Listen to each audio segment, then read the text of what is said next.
What's up, you guys? For this quick episode, we're here at ESME Restaurant in Bacolor, Pampanga. It claims to have Kapampangan classics with subtle Asian touches. So let's go in!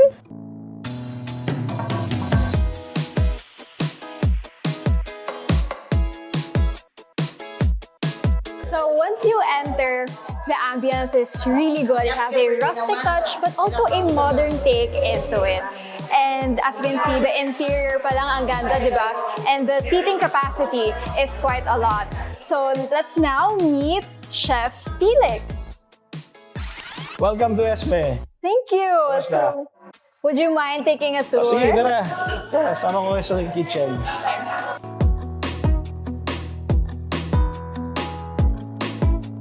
When we build our kitchen, we actually lay out the whole floor na paikot siya. So it has good ventilation as well. And then this is where we cook and prepare the food for our customer. So nag-isip kami ng what if ano pwede nilang maiuwi na they can bring. So that's why we came up with this pasalubong ideas.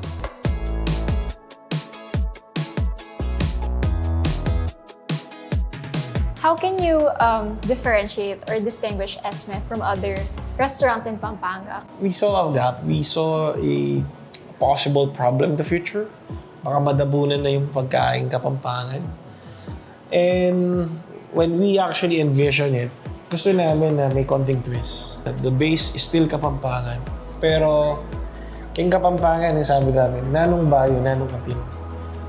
Or in Kapampangan, nanong paniglontang.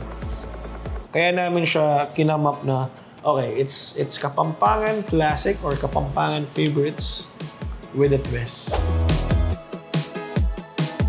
Based on research, ang original na sisig is grilled, diba?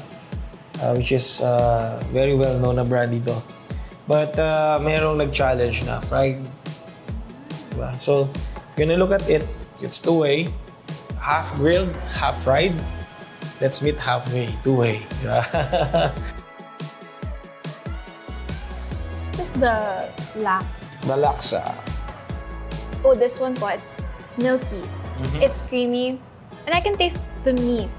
One of our best seller, itong pinagyayabang nating sweet ink palabok.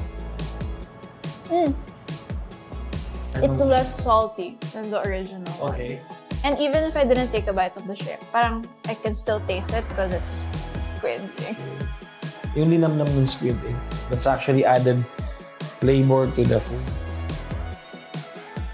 Now that we've tried everything that Chef has served us, I can really say na there are two flavors that really stand out the most. And the first one is the sourness, the tanginess, which is also complemented by the sweetness of the flavors. And I can really taste the authenticity, yung pagka-kapampangan ng flavors.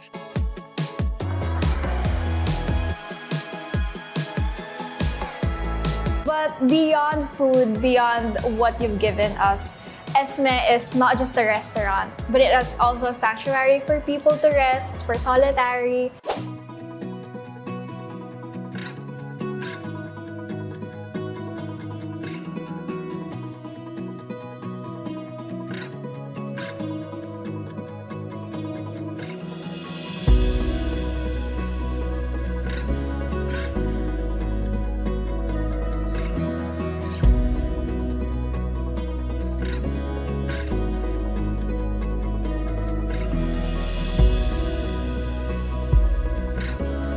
Beyond the food, beyond the restaurant, of course, babalikan natin ang lugar because of the experience, the place itself, the energy, the warmth, the hospitality, and what ESME offers is really the experience. And again, experience will make a person, come back. There's always a new and unique experience when I go to ESME or Casa Esmeralda.